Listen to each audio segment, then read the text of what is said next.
My brothers and sisters in Christ, today in the United States we observe Labor Day, a secular holiday that nonetheless I think is ripe with opportunity for spiritual reflection.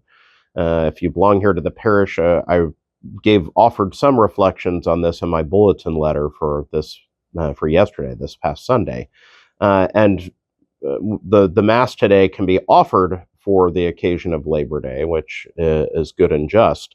But for the purposes of this reflection, I don't want to overlook the gospel passage itself. As I mentioned in my reflection on Saturday, we've reached a pivot point in the weekday lectionary, and that we completed our read-through of the Gospel of Matthew and now pivot for the final weeks of ordinary time to the Gospel of Luke. Now, as a reminder, in our weekday read-through of the Gospels, we chop off, in a sense, the first chapters and the last chapters of each Gospel.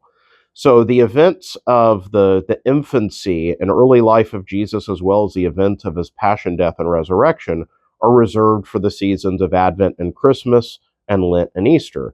Ordinary time focuses on the public ministry of Jesus itself. And so today, as we begin our read-through of the Gospel of Luke for the remainder of the year, we actually pick up in chapter 4, which is after his temptation in the desert. He comes to Nazareth and has the opportunity to go to synagogue, and we hear this momentous event that inaugurates his public ministry in the Gospel of Luke. It's too important for us to miss because it is kind of the context, the launching point for the whole Gospel of Luke. Jesus gets up to read, and he chooses from this passage from the prophet Isaiah, "The Spirit of the Lord is upon me, because he has anointed me to bring glad tidings to the poor. He has sent me to proclaim liberty to captives and recovery of sight to the blind, to let the oppressed go free, and to proclaim a year acceptable to the Lord." Now, this is a momentous event in several ways. First of all, he proclaims this passage, and then he sits down to proclaim, which means he is taking up a teaching role, and his teaching on this passage is, "This is fulfilled in your hearing."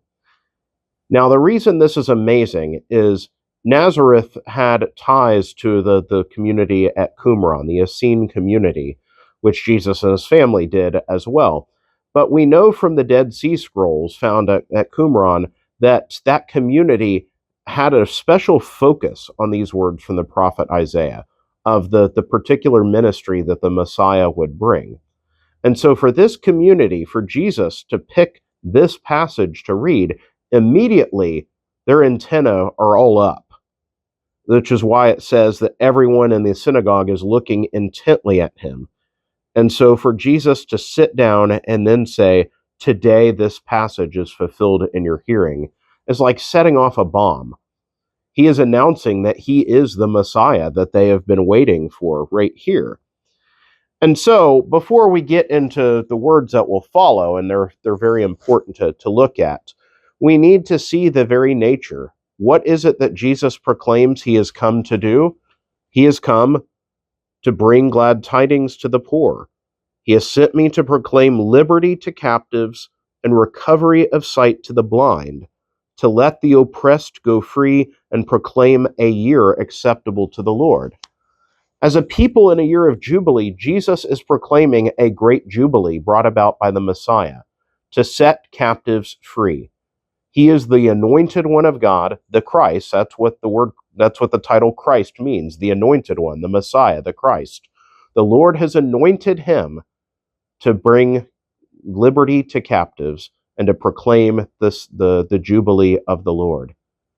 This is an incredible context in which to set forth his public ministry, which is why it will set forth an opposition of people who delight in his presence and others who reject him and see in him a false fulfillment of this.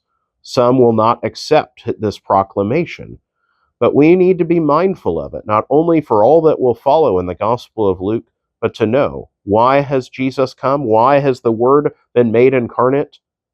To set us free, to proclaim the year acceptable to the Lord. May God bless you all.